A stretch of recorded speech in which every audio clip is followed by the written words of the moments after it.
గుంటూరు మిర్చి రైతులకు షాక్. వెనక్కి తిప్పి పంపేసినటువంటి కంటైనర్లు. చైనా అధికారులు తిరస్కరణకు గురైనటువంటి 3 కంటైనర్ల తేజ రకం మిర్చి. ఇప్పుడు ఈ వార్త పెను సంచలనంగా మారింది. అసలు ఈ వార్తను ఒకసారి చూడబోయే ముందు మర్చిపోకుండా మన ఛానల్ సబ్స్క్రైబ్ చేయండి. మరిన్ని మంచి వీడియోల కోసం చూస్తూనే ఉండండి. గుంటూరు మిర్చి చాలా ఫేమస్. గుంటూరు ఘాటు, గుంటూరు కారం, ఏ పేరుతో పిలిచినా, ఎన్ని రకాలుగా పిలిచినా గుంటూరుకు ఉన్నటువంటి ప్రాముఖ్యత మిర్చికి, దట్టు కారానికి విడదీరానటువంటి సంబంధం.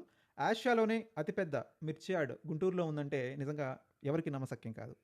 సో ఇన్ని విశిష్టతలు కలిగినటువంటి గుంటూరు నగరంలో పండేటువంటి మిర్చి, ఈ మిర్చి యొక్క బ్రాండ్కి చాలా వాల్యూ ఉంది. ముఖ్యంగా చూసుకుంటే ఏషియన్ కంట్రీస్, చైనా కానివ్వండి, తైవాన్ కానివ్వండి, సో ఈ కంట్రీస్ అన్నిటికీ కూడా ఎక్స్పోర్ట్ అవుతూ ఉంది. అందులో మేజర్ క్లయింట్ వచ్చేసరికి మనకి చైనా. ప్రతి సంవత్సరం చైనా అంటే ఎక్కువ కంటైనర్స్లో మిర్చిని కొనుగోలు చేస్తూ ఉంటుంది వారి రెగ్యులర్ యూసేజెస్ కోసం. సో ఈ సంవత్సరం కూడా మే నెలలో భారత్ నుంచి చైనాకి 3 కంటైనర్లో మిర్చి రకం వెళ్ళింది. అది ఏంటంటే తేజ. సో చైనాకు వెళ్ళగానే బేసిక్గా ప్రిలిమినరీ చెక్స్ ఉంటుంది కదా, ఏదైతే ప్రొడక్ట్స్ వచ్చాయో వన్స్ ఇంపోర్ట్ అయిన తర్వాత ఆటోమేటిక్గా దాన్ని ప్రిలిమినరీ చెక్ చేస్తారు కదా, దట్ ఫుడ్ ఐటమ్స్లో. ఆ ఫుడ్ ఐటమ్స్లో జరిగినటువంటి ప్రిలిమినరీ చెక్స్లో వాళ్ళు ఐడెంటిఫై చేసింది ఏంటంటే, ఏదైతే ద రేషియో ఆఫ్ కెమికల్స్ ఉంటాయో ఆ రేషియో ఆఫ్ కెమికల్స్ చాలా ఎక్స్ట్రీమ్ లెవెల్లో ఉన్నాయి.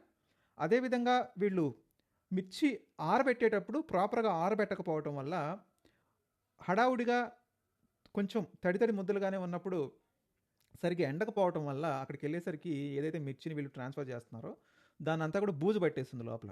సో ఇవి రెండు వీళ్ళు ఐడెంటిఫై చేసి ఈ ఎవరైతే కంపెనీలు ఉన్నారో వాళ్ళకి చెప్పారు, మేము ఈ సంవత్సరం మీ మిర్చిని కొనుగోలు చేయట్లేదు. అరౌండ్ 3 కంటైనర్స్ కంప్లీట్గా రిజెక్ట్ చేశారు. మరి ఇప్పుడు రిజెక్ట్ చేసిన కంటైనర్ ఓనర్స్ ఎవరైతే ఈ బిజినెస్ మ్యాన్స్ ఉన్నారో ఏం చేయాలంటే, ఈ కంటైనర్స్ కానివ్వండి, ఏదైతే ఎక్స్ట్రా లోడెడ్ మిర్చి ఐటమ్స్ అన్నీ కూడా అదర్ కంట్రీస్కి మళ్ళీ ఎక్స్పోర్ట్ చేయాలి. అయితే తైవాన్ అవ్వచ్చు, లేకపోతే ఫిలిపిన్ అవ్వచ్చు, సో ఏదో కంట్రీకి దాన్ని ఎక్స్పోర్ట్ చేయాలి. సో ఈ గ్యాప్లో ఏమవుతుంది, ఒక పక్కేమో వాళ్ళు రిజెక్ట్ చేశారు, మేము తీసుకోం మీ సరుకు అన్నారు. ఇప్పుడు ఈ కంట్రీకి నుంచి మళ్ళీ వేరే కంట్రీకి ఎక్స్పోర్ట్ చేయాలి. మరి ట్రాన్స్పోర్టేషన్ ఛార్జెస్ ఉంటాయి. అదేవిధంగా ఏదైతే ప్రొడక్ట్ వేస్ట్ అయిపోయిందో ఆ ప్రొడక్ట్ వేస్టేజ్ ఛార్జెస్ కూడా బిజినెస్ మ్యాన్లే భరించాలి. సో ఇవన్నీ భరించేసరికి వ్యాపారులు ఏమవుతున్నారంటే కంగు తింటున్నారు బేసికల్లీ. ముఖ్యంగా మిథో థాటోఫాస్ అనేటువంటి ఒక కెమికల్ కలవడం వల్ల ఈ రకమైన పరిస్థితి వచ్చిందని చెప్తున్నారు. దాంతోపాటుగా మిర్చిని కూడా ప్రాపర్గా ఎండబెట్టాలి. ప్రాపర్గా ఎండబెట్టిన తర్వాత దాన్ని ఎక్స్పోర్ట్ చేయాలి. సో ఇక్కడి నుంచి ఎక్స్పోర్ట్ చేసేటప్పుడే ఇండియా తరపు నుంచి కూడా ఒక లో లెవెల్ చెక్ అయితే కండక్ట్ చేయాలి. దాని ద్వారా ఏంటంటే ఈ కైండ్ ఆఫ్ రిజెక్షన్స్ చైనాలో కానీ అదర్ కంట్రీస్లో కానీ ఏర్పడవు. కాబట్టి దీని మీద కూడా ఫోకస్ చేయాలని చెప్తున్నారు.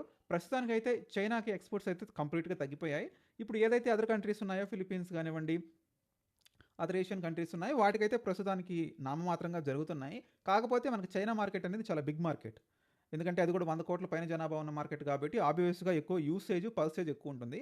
సో ఇప్పుడు అక్కడి నుంచి మనకి ఎక్కువగా రిజెక్షన్స్ అయ్యేసరికి ఆటోమేటిక్గా ఏదైతే మిర్చి, క్వాలిఫైడ్ మిర్చి ప్రైజెస్ ఉన్నాయో ఆటోమేటిక్గా అవి కూడా డ్రాప్ అయ్యే, డిప్రికేట్ అయ్యే ఛాన్సెస్ ఉంటాయి. సో ఇప్పటికైనా రైతులు కానివ్వండి, ఒక పక్క ప్రభుత్వాలు కానీ కళ్ళు తెరవాలి. ఏదైతే వీళ్ళు కెమికల్స్ యూస్ చేయడం వల్ల, ఫెర్టిలైజర్స్ యూస్ చేయడం వల్ల ఈ కైండ్ ఆఫ్ సిచ్యువేషన్స్ వస్తున్నాయి కాబట్టి దీన్ని లోవర్ చేసే విధంగా ప్రభుత్వాలు ఏదైనా గైడెన్స్ రైతులకు ఇస్తే కనుక ఫ్యూచర్లో ఎలాంటి కైండ్ ఆఫ్ ఇష్యూస్ ఎరోజ్ అయ్యేటువంటి అవకాశాన్ని తగ్గించవచ్చు. మీరు కూడా కామెంట్ చేయండి. రెగ్యులర్గా డైలీ యూసేజ్లో వాడేటువంటి మిర్చిలో కెమికల్స్ని, ఫర్టిలైజర్స్ని రైతులు కూడా తగ్గించాల్సినటువంటి అవసరం ఉందా లేదా?